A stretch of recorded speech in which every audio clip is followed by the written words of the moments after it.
ഒരു ജനാധിപത്യ സംവിധാനത്തിൽ തിരഞ്ഞെടുപ്പിന് വലിയ പ്രാധാന്യമുണ്ട്. വിപുലമായ തിരഞ്ഞെടുപ്പാണെങ്കിലും ഒന്നോ രണ്ടോ സീറ്റിലേക്കുള്ള ഉപതിരഞ്ഞെടുപ്പാണെങ്കിലും ജനശ്രദ്ധ അതിൽ നിന്ന് മാറുകയില്ല.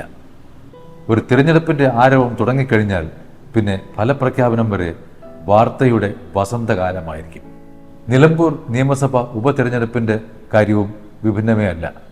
തുടക്കം മുതൽ തന്നെ പത്രങ്ങളിൽ രസകരമായ ശീർഷകങ്ങളാണ് കണ്ടിരുന്നത്.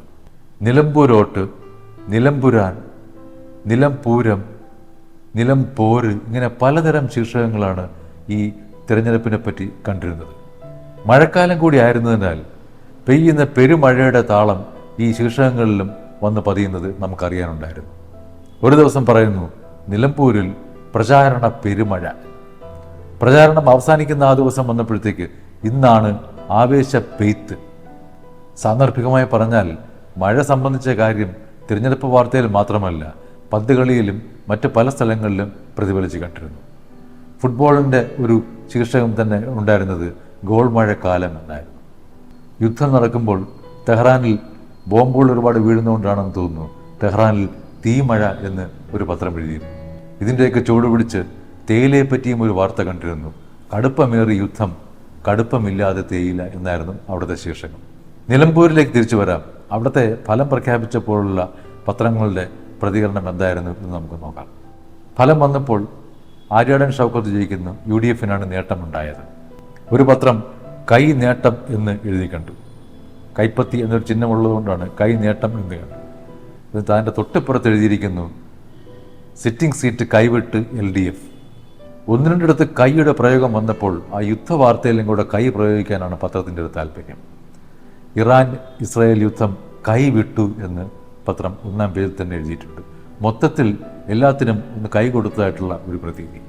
ഒരു പത്രത്തിൽ ജയിച്ചതിന്നാര് എന്നല്ല, ഷൗക്കത്ത് എന്ന് മാത്രമാണ് ശീർഷകം. ഷൗക്കത്ത് എന്ന ആ ഒരു പേരെഴുതിയിരിക്കുന്നിടത്ത് ഒരു സ്നേഹചിഹ്നം, ലവ് സിമ്പിൾ കൂടെ ഇട്ടിട്ടുണ്ട്.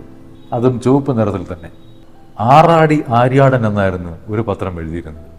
സൂപ്പർ ഹിറ്റ് ഷൗക്കത്ത് എന്നും ഒരു പത്രത്തിൽ എഴുതി കണ്ടിരുന്നു. ഈ ആര്യാടൻ ഷൗക്കത്തിൻ്റെ സിനിമാ ബന്ധം കൂടെ കണക്കിലെടുത്തുകൊണ്ടായിരിക്കും അങ്ങനെ പറഞ്ഞിട്ടുള്ളത്. ആര്യാടൻ UDF-ന് നിലമ്പൂർ കാതൽ എന്നൊരു ശീർഷകം കണ്ടിരുന്നു. അവിടെ നിലമ്പൂർ തേക്കൻ്റെ കാര്യം കൂടെ പറയുന്നത് പോലെയാണ് വാർത്ത എഴുതിയിരിക്കുന്നത്. നിലമ്പൂരിലേത് കാതലായ വിജയം എന്ന് സൂചിപ്പിക്കാൻ വേണ്ടിയാണ്. എന്നാൽ ആ വാർത്തയ്ക്കൊപ്പം ഒരു വാക്യം കണ്ടിരുന്നു. വാർത്തയിലെ ഒന്നാമത്തെ വാക്യം എന്ന് തന്നെ പറയാം.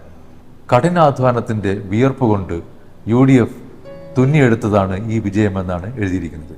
ഒരു പക്ഷേ വേടൻ എന്ന് സ്വയം വിളിക്കുന്ന ഗായകൻ്റെ പാട്ടിൽ നിന്ന് എടുത്ത ഒരു വരിയാവാം. വിയർപ്പ് തുന്നിയെടുത്ത കുപ്പായം എന്നത് കണ്ടിട്ടാവാം ഇങ്ങനെ എഴുതിയിരിക്കുന്നത്. സാധാരണമായി മലയാളത്തിൻ്റെ രീതിയിൽ വരാത്ത ഒരു പ്രയോഗമാണിത്. ഒരു തിരഞ്ഞെടുപ്പിൽ സാധാരണ ആര് ജയിച്ചു ആര് തോറ്റു എന്നൊക്കെയാണല്ലോ പറയുക.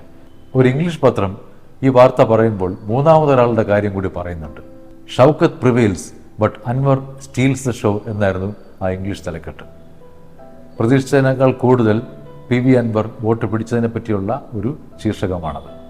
ക്രിക്കറ്റിൽ ഋഷഭ് പന്ത് നന്നായി സ്കോർ ചെയ്യുമ്പോഴൊക്കെ പത്രങ്ങൾക്ക് പന്താസ്റ്റിക് എന്നൊക്കെ എഴുതുന്ന ഒരു ശീലമുണ്ടായിരുന്നു. എഴുതി ഈയിടെയായിട്ട് അതങ്ങനെ കാണാറില്ല.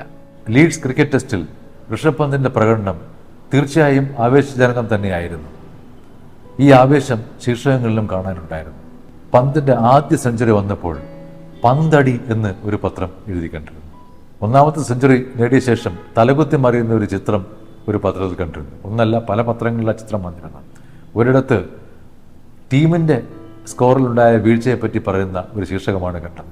വൻ വീഴ്ച. അത് കാണുമ്പോൾ നമുക്ക് തോന്നും ഈ തലകുത്തി മറിയുന്ന ആൾ മറിഞ്ഞ് വീണതാണ്. സെഞ്ചുറി കരുത്ത് എന്ന് രണ്ടാമത്തെ സെഞ്ചുറി വന്നപ്പോൾ ഒരു പത്രത്തിൽ കണ്ടിരുന്നു. കലക്കൻ ക്ലൈമാക്സ് എന്ന് എഴുതിയ ഒരു പത്രമുണ്ട്. ആദ്യ ഇന്നിങ്സിൽ ഇന്ത്യക്ക് 6 റൺ ലീഡ് വന്നപ്പോൾ ഒരു പത്രം എഴുതിയിരുന്നത് ആരും പ്രതീക്ഷിക്കാത്ത ഒരു ശീർഷകമാണ്, 6 അടി ലീഡിൻ്റെ ഉടമ. മറ്റൊരു പത്രത്തിൽ ലീഡ്സ് എന്ന് മാത്രം കണ്ടു. അതായത് ലീഡ് എന്നത് ഒരു മഷിയും അതിനകത്തെ അടുത്ത അക്ഷരം മറ്റൊരു നിറത്തിലുള്ള മഷിയും കൊണ്ട് അച്ചടിക്കുകയാണ് ചെയ്തത്. ഇതിനൊക്കെ വെല്ലുന്ന മറ്റൊരു ശീർഷകം ഈ പന്തുമായി ബന്ധപ്പെട്ട് ഒരു പത്രത്തിൽ കണ്ടിരുന്നു. പന്തതിശയമേ. എന്തതിശയമേ എന്നുള്ളൊരു പാട്ടാണ് ഓർമ്മ വരും. ദക്ഷിണാഫ്രിക്ക ICC ക്രിക്കറ്റ് കിരീടം വർഷങ്ങൾക്ക് ശേഷം, ഏതാണ്ട് 27 വർഷങ്ങൾക്ക് ശേഷം നേടിയപ്പോഴും ഇതുപോലുള്ള ഒരു വാർത്താ ആഘോഷം കാണാനുണ്ടായിരുന്നു. ആർപ്പോ ആഫ്രിക്ക എന്ന് ഒരു പത്രത്തിൽ കണ്ടിരുന്നു. ദേ ആഫ്രിക്ക എന്ന് മറ്റൊരിടത്ത് കണ്ടു. ഇറാനും ഇസ്രായേലും തമ്മിലുള്ള യുദ്ധം തുടരുന്നു. അതുകൊണ്ട് തന്നെ അതേപ്പറ്റിയുള്ള വാർത്തകളുടെ വരവും തുടർന്നുകൊണ്ടേയിരിക്കുന്നു. പതിവിലേറെ ആവേശത്തോടുകൂടി തന്നെ വാർത്തകളെത്തുന്നു. യുദ്ധത്തിൽ അമേരിക്ക കൂടി പങ്കാളിയായി. യുദ്ധത്തിൽ US എന്നാണ് ഒരു പത്രം എഴുതിയിരുന്നത്. ഒരു സാധാരണ ശീർഷകം മാത്രമാണത്. എന്നാൽ കീഴടങ്ങാനുള്ള ശാസനം ഇറാനിലെ പരമോന്നത നേതാവിന് നൽകി. അദ്ദേഹം അത് ഗവനിച്ചില്ല. അത് കണ്ടപ്പോൾ പത്രം എഴുതിയത് വാക്കംഗം എന്നാണ്. ഈ വാക്കംഗത്തിൻ്റെ തൊട്ടപ്പുറത്ത് തന്നെ അമേരിക്കൻ പ്രസിഡന്റ് ട്രംപ് പാകിസ്ഥാൻ സൈനിക മേധാവിയെ വിളിച്ച് വിരുന്ന് നൽകിയതിനെപ്പറ്റി ഒരു വാർത്ത കാണുന്നുണ്ട്. അവിടെ ട്രംപ് അംഗം എന്നാണ് എഴുതിയിരുന്നത്. ഇറാനിൽ അമേരിക്ക തുളച്ചു കയറി എന്ന് ഒരു ശീർഷകം കണ്ടിരുന്നു. മണ്ണിൽ തുളച്ചു കയറുന്ന ബങ്കർ ബസ്റ്റർ ബോംബുകൾ വർഷിച്ചതിൻ്റെ പേരിലാണ് ഈ മണ്ണിലേക്ക് തുളച്ചു കയറി എന്ന ഒരു ശീർഷകം എഴുതിയിട്ടുള്ളത്. ഇറാനും ഇസ്രായേലും തമ്മിലുള്ള പോര് മുറുകിക്കൊണ്ടിരിക്കുമ്പോൾ തന്നെ നമ്മുടെ നാട്ടിലുള്ള ചെറിയ തോതിലുള്ള പോരുകളെ കുറിച്ചുള്ള വാർത്ത പത്രങ്ങളിൽ നിറഞ്ഞിരുന്നു. പോരെന്ന വാക്ക് എല്ലായിടത്തും കാണുന്നത് പോലെ തോന്നി. നിലമ്പൂരിൽ നടന്ന തിരഞ്ഞെടുപ്പിനെ ആവേശ പെരുംപൂരം എന്ന് എഴുതി കണ്ടിരുന്നു. ആവേശ പെരുംപൂരം എന്നാണ് എഴുതിയത്. അത് എഴുതി വരുമ്പോൾ സത്യത്തിൽ ആവേശ പെരുംപൂരം എന്ന് എഴുതേണ്ടതാണ്. അവിടെ ഇരട്ടിക്കേണ്ടതാണ്. ഭാരതാംബയുടെ പേരിൽ ഒരു പോര് പലയിടത്തായി നടക്കുന്നുണ്ട്. അതിന് ഭാരതാംബ പോരിൽ തെരുവ് യുദ്ധം എന്ന് 3 വാക്കായി ഒരു ശീർഷകം കണ്ടു. അവിടെ വരേണ്ടിയിരുന്നത് ഭാരതാംബ പോരിൽ തെരുവ് യുദ്ധം എന്നാണ്. മലയാളം എഴുതുന്നത് അങ്ങനെയാണല്ലോ. പോരും പയറ്റുമൊക്കെ പല സ്ഥലങ്ങളിൽ നടക്കുമ്പോഴും സ്നേഹാന്വേഷണത്തിൻ്റെ ഒരു ആർദ്ര ചിത്രം ഒരു പത്രത്തിൽ കണ്ടിരുന്നു.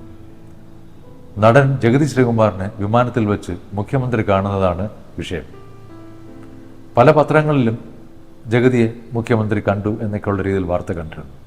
ഒരു പത്രത്തിൽ കണ്ടത് വളരെ നല്ലൊരു ശീർഷകമായിരുന്നു. മാനത്ത് അമ്പിളി കൺകുളിർക്കെ കണ്ട് മുഖ്യമന്ത്രി. മാനത്ത് അമ്പിളി എന്ന് പറഞ്ഞത് അമ്പിളി എന്ന പേര് ജഗതി ശ്രീകുമാറിന് ഉള്ളത് കൊണ്ടാണ്. മാനത്ത് എന്ന് പറയാൻ കാരണമുണ്ട്. വിമാനത്തിൽ വെച്ചാണ് കണ്ടത്. ആ സ്നേഹാന്വേഷണത്തിൻ്റെ വാർത്തയും ചിത്രവും കണ്ട് വായനക്കാർക്ക് മനം കൊള്ളുന്നിരിക്കും എന്നതിന് സംശയമില്ല.